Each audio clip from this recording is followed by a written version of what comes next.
Kailey, we're still waiting to find out what Iran will do to retaliate against Israel. And this is actually something that came up on this X space between Donald Trump and Elon Musk last night. Here's what the former president had to say on this matter. They're all waiting for an attack from Iran. Iran would not be attacking, believe me. You know, when I was there, and I say it with respect, because I think we would have been good with Iran. I don't want to do anything bad to Iran, but they knew not to mess around.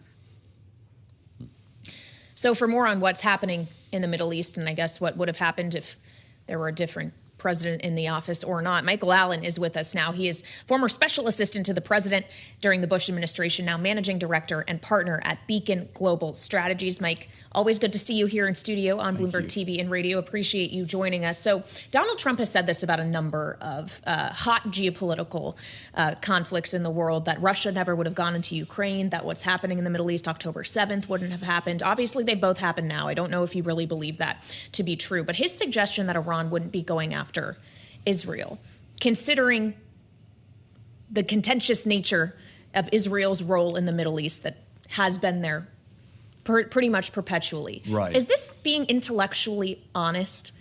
It's hard to just throw out a counterfactual and make an assertion. There's no way to test it, of course. I think what he's trying to do is premise everything on what most people agree was a bad call from President Biden, and that was the way that he got out of Afghanistan. And the narrative starts there, which is that because of the way you did it, you were weak and perceived as weak, and therefore everybody moved against you.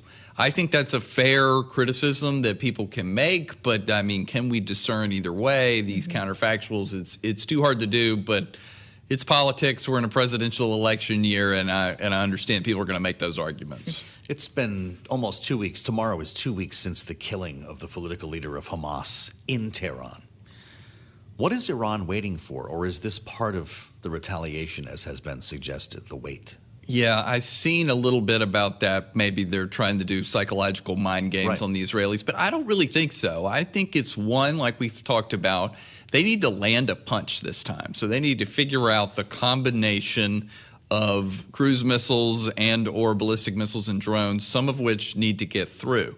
But the hard part, the other thing they need to balance is that they don't want to be extraordinarily successful, and they don't want to kill too many civilians, because then that might risk a total war with the Israelis. And I don't think the Iranians really want to get into a complete and total war. They benefit by having their proxies operate, and that leads to the sort of the second thing that they're weighing, which is Hezbollah is going to take some shots, but are they going to go at them in a total war type fashion, or is it going to be just enough to make them look credible, to make them look strong, but not provoke a multi-week contest with the stronger Israelis? Well, surely they're also weighing the fact that currently another proxy, Hamas, and Israel and other mediators are at least talking again when it comes to a ceasefire. I believe Hamas still hasn't firmly committed to joining those talks that have been suggested for Thursday. How did the ceasefire negotiations factor into this calculation? Can both of these things happen? Iran retaliates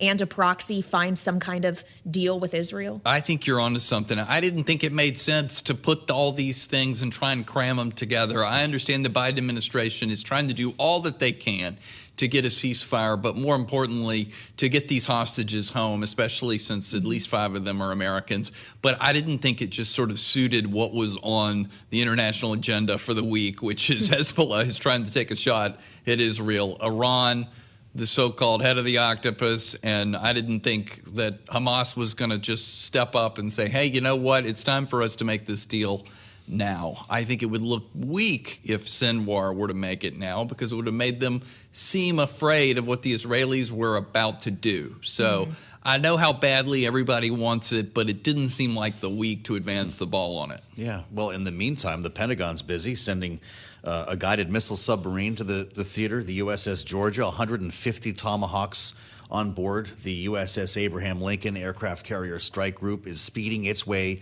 there now. There's a question about whether this is deterrence or whether we're girding for something more substantive than what we saw in April. So I totally agree it's deterrence, but there's another factor, and that is, what is the status of the Iranian nuclear program? I don't put this at a high probability, but a couple of things have happened lately, and that one, the U.S. intelligence community has backed away from its pronouncement that Iran is no longer working on the weaponization of a nuclear weapon. By that, they mean putting the fissile material together and putting it on a ballistic missile or something. So that's significant. People have noticed that.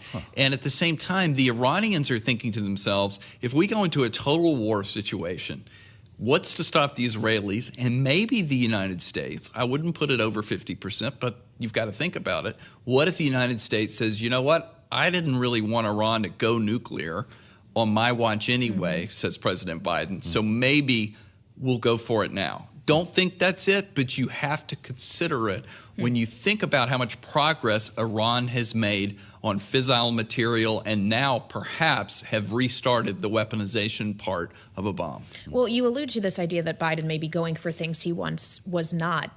Can we also call that true now in the conflict in Ukraine, considering the U.S. policy for a very long time in this war was not to support offensive action against Russia? And now Ukraine has seized 1,000 kilometers of territory in the Kursk region in Russia, and you're seeing 100,000 more Russians flee there. What is your read on what's happening there? Is this something that the U.S. is really behind?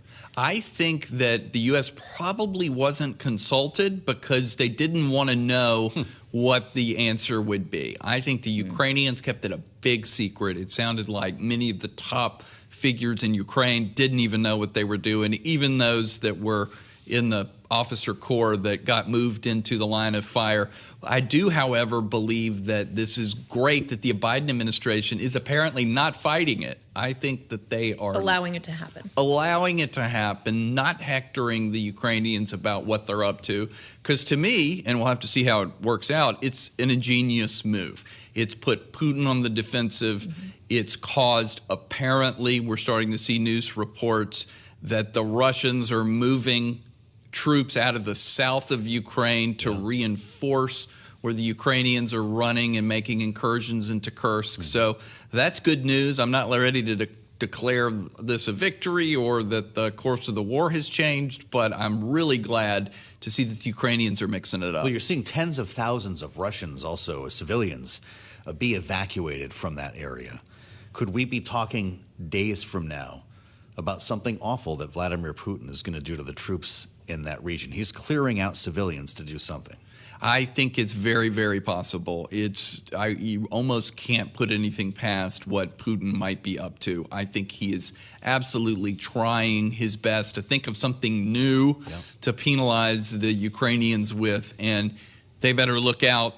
Something's coming at them, but I think they're largely fearless. I think they're glad that they're on the offensive for once, that their military has come up with something ingenious and new so that they're not always sitting in a trench having positional warfare with the Russian troops coming across. It's good to have you back with us, Michael. Thank you. Michael Allen with insights from Beacon Global Strategies, his perch now, former special assistant to the president in the Bush administration. I'm Joe Mathieu alongside Kailey Leinz in Washington, where we have a lot more to cover.